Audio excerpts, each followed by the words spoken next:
Hi, everybody. So today I'm really excited. It's New Year's Day when I'm filming this. And so it's the start of 2025. So it's the perfect time to talk about my most anticipated films of 2025. And of course, there will be a bunch of movies that I'm not aware of or aren't on my radar that end up being some of my favorites. That always happens. But as far as right now, which ones am I most excited? I have 13 on my list. Okay, number 13, I have Tron Ares. And I really love the original Tron from the 80s. The Tron Legacy was more mixed, but it looked really cool, had a really cool score. So, there was definitely some interesting things about it. And as far as a Legacy sequel, the things that it tried to do, I actually think it did a lot better than similar type reboots. When you look at like Star Wars, Indiana Jones, or Terminator, or some of these other ones, like it's actually pretty good for that kind of bringing back the old school and characters and things like that. So this Tron Ares, it's directed by the same guy who did Maleficent, Mistress of Evil, which Jochen Roning. And that movie wasn't the best movie, but it was nuts and bold. And so I'm curious to see what he ends up doing with Tron Ares. And he also did Young Women at the Sea, which I really enjoyed. So there we go. Number 12, I have Bad Guys 2. Really enjoyed the first Bad Guys. I loved the action, the car chases. I loved the animation. The humor was pretty good. And this one, I think, could, in the grand tradition of DreamWorks, I think this could be even better. It seems like the story is going to be better, and the humor, and again the animation. I don't know. I'm really excited about it. I think it could be one of my favorites of the year, I think. So, we'll see if DreamWorks keeps on this trend of making some of my favorite movies of the year. Number 11, I have Fantastic Four: First Steps. This is my most anticipated Marvel movie. I'm looking forward to the Captain America one, but I haven't been really impressed with the trailers yet. I'm very intrigued to see if we can finally get a good Fantastic Four movie. And I like the cast, and I think it just has sort of my vibes with this 1960s, 1950s kind of aesthetic that hopefully they'll have to it. And you have Matt Shakeman, who is the director, and he did WandaVision, and which I enjoyed. So I'm very, curious to see what ends up coming out with Fantastic Four. Number 10, I have Elio. This is from Pixar, and their originals have been hit and miss. I really loved Luca, but I'm mixed on Soul, and I didn't like Turning Red. So, it's been kind of up and down as far as originals in the last few years.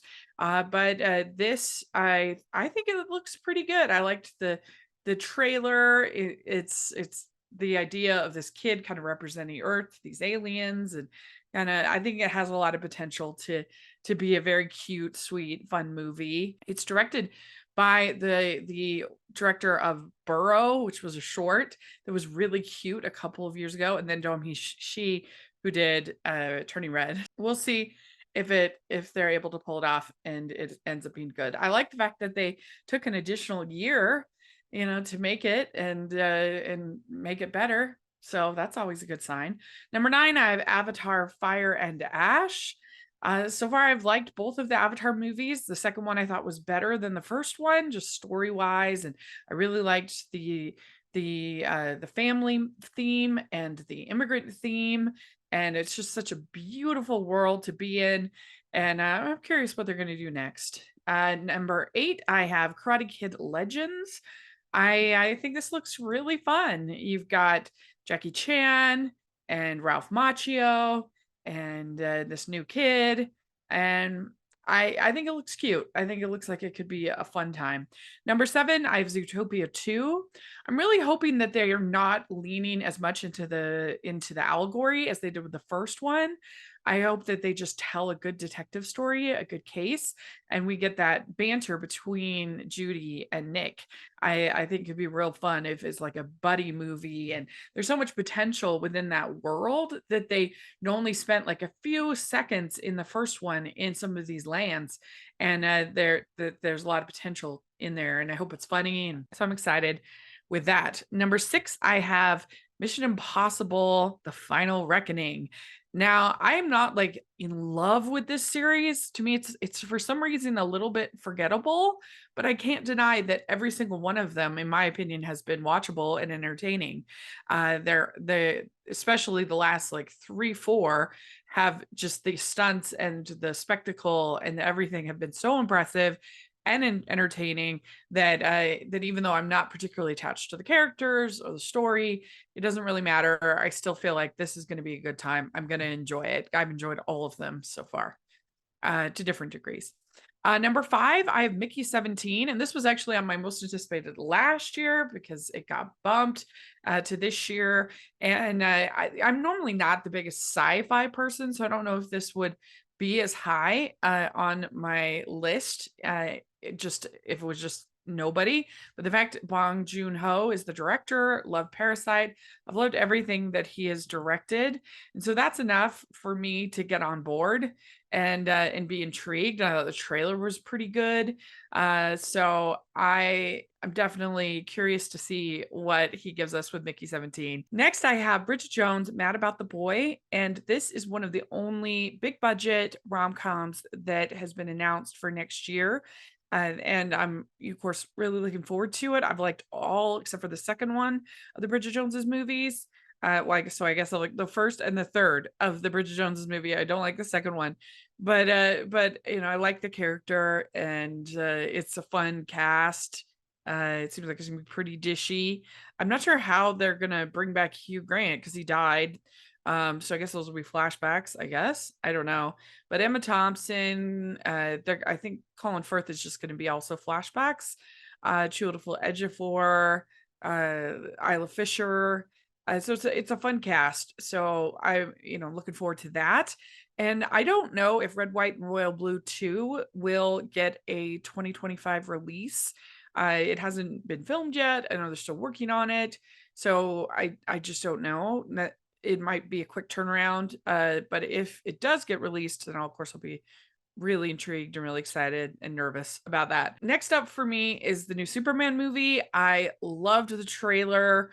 I thought that it was nostalgic and I loved it seems like the portrayal of the character is going to be the hopeful character that we know and love from the Christopher Reeves and the comic books and other things like that. And I think they got a great cast. I'm curious to see what James Gunn does with it.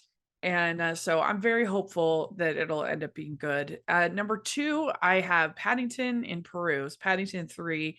I've heard like maybe it's the weakest of the 3 because it would probably be my number 1 if I hadn't heard that. But I love the first 2 so much. Love the characters. And you know, I'm definitely just excited to get back in that world again and to be on an adventure in Peru with the Paddington family. It doesn't have Sally Hawkins. She's not in this one, which is a bit of a bummer. But to have Hugh Bonneville, Tony Banderas, Olivia Colman, Julie Walters, great cast. I am definitely really, really looking forward to it. And then, of course, my number 1 most anticipated of 2025 is Wicked for Good. I still don't think they should have put it into 2 movies. I think it should have just been the 1 movie, but that's what they did. So I liked the first one enough that I am definitely very intrigued to see how they're going to take the second act and turn it into a whole movie. I know they're going to add a bunch of stuff, which makes me nervous that it won't be good, but I hope that it will because they've done a good job so far. So there's no other reason to assume that it won't be good.